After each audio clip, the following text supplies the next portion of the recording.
ओम श्री गणेशाय नमः। हर हर महादेव। जय माता पार्वती। आज इस वीडियो में हम आपको महाशिवरात्रि की पूजा की विधि बताएंगे।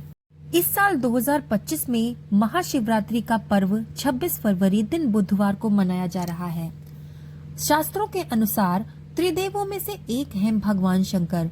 अगर आप भोलेनाथ के भक्त हैं तो आप महाशिवरात्रि के दिन भोलेनाथ का महाअभिषेक करके इनको प्रसन्न कर सकते हैं और भोलेनाथ का आशीर्वाद प्राप्त कर सकते हैं। ऐसा कहा जाता है कि भगवान शिव बहुत ही भोले हैं और अपने भक्तों की मनोकामनाओं को बहुत ही जल्दी पूरा कर देते हैं। ऐसा भी कहा जाता है कि महाशिवरात्रि के दिन पूरे विधि विधान से अगर पूजा की गई हो तो वो विशेष फल देती है। लेकिन आखिर क्या है ये विशेष पूजा? तो आज इस वीडियो में हम आपको इनकी पूजा करने का सही तरीका बताएंगे, जिससे आप भगवान शिव का आशीर्वाद प्राप्त कर सकेंगे और आपको मनवांछित फल की प्राप्ति होगी। इसलिए इस दिन आपको शिव जी का पूजन अवश्य ही करना चाहिए। यदि आप अपने घर पर पूजा कर सकते हैं तो यहाँ आपके लिए संपूर्ण पूजा सामग्री भी हम आपको बताएंगे। इनमें से आप अपनी क्षमता और सुविधा के अनुसार सामग्री इकट्ठा करके भगवान शिव जी की पूरी आस्था के साथ पूजा कर सकते हैं। यदि आप महाशिवरात्रि की पूजा घर में कर रहे हैं तो उसके लिए आपको चौकी, पीला वस्त्र, भगवान शिव जी की सह परिवार के साथ तस्वीर और शिवलिंग। यदि आपके पास शिवलिंग नहीं है तो आप काली मिट्टी या फिर पीली मिट्टी, गाय के गोबर, साफ जगह से निकाली गई रेत में थोड़ा सा गंगा जल मिलाकर शिवलिंग का निर्माण कर सकते हैं और महाशिवरात्रि पर आप इनकी पूजा कर सकते हैं। लेकिन यदि आप मंदिर में महाशिवरात्रि की पूजा करना चाहते हैं तो आपको शिवलिंग का निर्माण करने की कोई भी आवश्यकता नहीं है। अब आपको कुछ सामग्री की आवश्यकता होगी, जिसमें आपको लेना है जल। इसमें आप गंगा जल भी ले सकते हैं या फिर शुद्ध जल भी आप इस्तेमाल कर सकते हैं।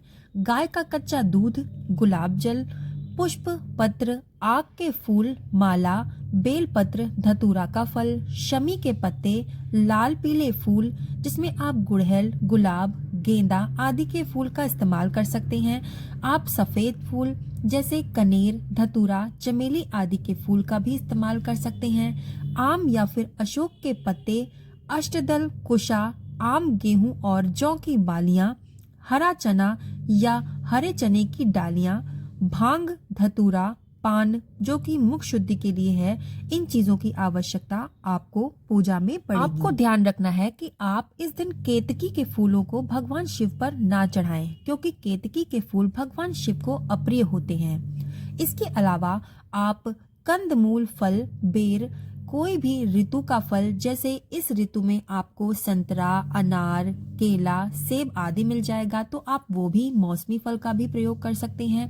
गन्ना, आंवला, गाजर, शकरकंद या फिर अपनी सामर्थ्य के अनुसार कोई भी फल, मिठाई, पंचामृत का सामान जिसमें कि दूध, घी, दही, शक्कर, शहद, ये सारी चीजें आप पंचामृत बनाने के लिए इस्तेमाल कर सकते हैं। शिव जी की पूजा को करने के लिए आप गाय के कच्चे दूध का ही प्रयोग करें और गाय के घी व गाय के दूध से बने दही का ही प्रयोग करें।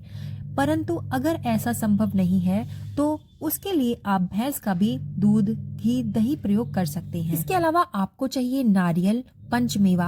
आप घर में भगवान के लिए प्रसाद बना सकते हैं, जिसमें आप हलवा पूड़ी, मीठी खीर, मालपुआ या फिर बिना लहसुन प्याज का कोई भी सात्विक भोजन भगवान के लिए बनाकर रख सकते हैं। अन्य पूजा सामग्री के लिए पूजा की थाली, जिसमें आप कलश, जल पात्र, धूप, दीप, हल्दी, कुमकुम, चंदन, अक्षत, अगरबत्ती, कपूर, माता पार्वती की पूजन सामग्री के लिए 16 श्रृंगार की सामग्री, उनकी चुनरी। इसके अलावा भगवान गणेश जी की पूजा करने के लिए जनेऊ, दूर्बा, इत्र, कलश स्थापना करने के लिए तांबे का कलश, शुद्ध जल, लाल कलावा या मौली, 2 साबुत लौंग, 2 साबुत सुपारी, 2 इलायची, 1 हल्दी की गांठ, सिक्का आप सोने, चांदी या फिर कोई भी 1 या 2 रुपए का सिक्का इस्तेमाल कर सकते हैं। इसके साथ ही आप पूजन सामग्री में अपनी क्षमता के अनुसार दक्षिणा रखें। ये पूजन सामग्री संपूर्ण पूजा सामग्री है जो आपकी क्षमता के अनुसार निर्भर करती है। जितना संभव हो सके आप इसमें सामान जुटा लें और अगर संभव ना हो सके तो आप भोलेनाथ से क्षमा याचना कर लें और अपनी पूजा प्रारंभ करें। महाशिवरात्रि की पूजा का सबसे उत्तम समय ब्रह्म मुहूर्त माना जाता है, जो कि सुबह 4 बजे से लेकर 5 बजे के बीच का समय होता है। तो इस ब्रह्म मुहूर्त में आप स्नान आदि से निवृत्त होकर स्वच्छ वस्त्र धारण कर लीजिए। इसके बाद शिव जी के मंदिर में जाकर या फिर शिवलिंग का निर्माण करके उनकी स्थापना करके आप भगवान शिव जी के लिए ओम नमः शिवाय का जाप करें। भगवान शिव जी की पूजा में त्रिपुंड लगाने का भी बहुत अधिक महत्व होता है। ऐसा कहा जाता है कि त्रिपुंड लगाने से भगवान शिव जी की विशेष कृपा प्राप्त होती है। तो पूजा शुरू करने से पहले शिव जी पर चंदन का त्रिपुंड लगाएं।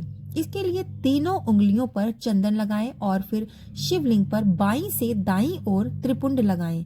आप अपने माथे पर भी त्रिपुंड लगा सकते हैं। इसके बाद आपको माता पार्वती पर सिंदूर चढ़ाना है। कहते हैं कि इस दिन माता पार्वती का विवाह हुआ था शिव जी के साथ, इसलिए इस दिन माता पार्वती की भी पूजा करना उतना ही फलदायी है जितना कि शिव जी की पूजा करना है। इसके बाद आप भगवान शिव जी और माता पार्वती के साथ साथ भगवान शिव के पूरे परिवार पर जल अर्पित करें। इसके बाद भगवान शिव का जला अभिषेक कर उनको नमन करें। जब आप भगवान शिव का अभिषेक कर रहे हो तो आपको निरंतर ओम नमः शिवाय का जाप करते रहना है और जाप करते हुए आपको दूध, दही, घी, शक्कर और गंगा जल से शिव जी का अभिषेक करना है या फिर शिवलिंग का अभिषेक करना है और निरंतर ओम नमः शिवाय का जाप करते रहना है। आप चाहें तो अभिषेक करते समय महामृत्युंजय मंत्र का भी जाप कर सकते हैं। इसके बाद आप महादेव का शुद्ध जल से अभिषेक करें और उन्हें वस्त्र पहनाएं, जनेऊ अर्पित करें। अभिषेक करने के बाद शंकर जी को षोडोपचार अर्थात पुष्प, अक्षत यानी साबुत चावल, बेलपत्र, आक धतूरा के फूल, भांग, इत्र इत्यादि, साबुत हल्दी, इलायची, लौंग, फल, सुपारी एक एक करके आप शिवलिंग पर चढ़ाएं। फिर भगवान शिव जी को खीर या फिर मिठाई या फिर फलों का भोग लगाएं और मन में उनका ध्यान करते रहें और ओम नमः शिवाय का जाप करते रहें। इसके बाद आप भगवान शिव जी की आरती करें। सबसे पहले आपको भगवान शिव जी के सामने धूप, अगरबत्ती, कपूर या फिर घी का दीपक जलाकर रखना है। आप हो सके तो गाय के शुद्ध घी का ही प्रयोग करें या फिर आप अगर गाय का घी उपलब्ध नहीं है तो जो भी घी आपके घर में उपलब्ध है आप उससे भी दीपक जला सकते हैं और फिर आप उनकी आरती करें। इसके बाद आप उनसे अपनी भूल चूक की माफी मांगे, अपने उज्जवल भविष्य की कामना करें। आपके जो मन में है, जो भी मनोकामना आपके मन में है, आप उनके समक्ष उसे रखें। इसके बाद आप शिव चालीसा का पाठ करें। हो सके तो रात भर जागकर 4 पहर की पूजा में सम्मिलित हो जाएं। अगर आपके घर के आसपास मंदिर नहीं है तो आप घर पर पार्थिव शिवलिंग का निर्माण कर सकते हैं और उसकी स्थापना करके शिव जी की पूजा कर सकते हैं। लेकिन आपको इस बात का ध्यान रखना है कि अगर आप पार्थिव शिवलिंग बना रहे हैं तो उसके लिए आप शुद्ध मिट्टी का प्रयोग करें, यानी कि आप ऐसे स्थान से मिट्टी उठाएं जो जगह यानी कि आसपास की जो जगह है वो शुद्ध हो। किसी भी गंदी या मैली जगह से मिट्टी लाकर शिवलिंग का निर्माण ना करें। पार्थिव शिवलिंग मिट्टी, गाय के गोबर, गुड़, मक्खन, राख और गंगा जल को मिलाकर बनाया जाता है। तो पार्थिव शिवलिंग बनाते समय इन सभी चीजों को एक में मिलाकर इसमें गंगा जल मिला लें। जितनी आपको जरूरत है उतना ही आप इसमें गंगा जल मिलाएं। अगर आपके पास गंगा जल ना हो तो आप शुद्ध जल का भी प्रयोग कर सकते हैं और आप उसमें कुछ गंगा जल की बूंदें डाल सकते हैं या फिर आप केवल और केवल शुद्ध जल का भी प्रयोग कर सकते हैं अगर गंगा जल उपलब्ध ना हो तो। इसके बाद आपको इस बात का ध्यान रखना है कि आप जब उस मिट्टी को तैयार कर रहे हो तो पानी थोड़ा थोड़ा करके डालें, क्योंकि अगर आप ज्यादा पानी कर देंगे तो वो गीला हो जाएगा, जिसकी वजह से शिवलिंग का निर्माण नहीं हो पाएगा। इसलिए आप थोड़ा थोड़ा करके पानी डालें। इसके बाद आप शिवलिंग का निर्माण देकर इसकी स्थापना करें और बताई गई विधि से पूजा करें। ऐसा करने से आपको भगवान शिव जी का आशीर्वाद प्राप्त होगा और भगवान शिव आप पर सदा ही प्रसन्न रहेंगे। इसके अलावा आपकी जो भी मनोकामना होगी भगवान शिव आपकी सभी मनोकामनाओं को पूरा करेंगे। तो आज का वीडियो यहीं पर समाप्त होता है। अगर आपको पसंद आया हो तो इसको लाइक जरूर कर दीजिएगा और अपने परिवार वालों के साथ शेयर भी कर दीजिएगा। इसके अलावा चैनल पर नए हैं तो सब्सक्राइब कर दीजिएगा। तो मिलते हैं ऐसे ही दूसरे वीडियो के साथ, तब तक के लिए धन्यवाद।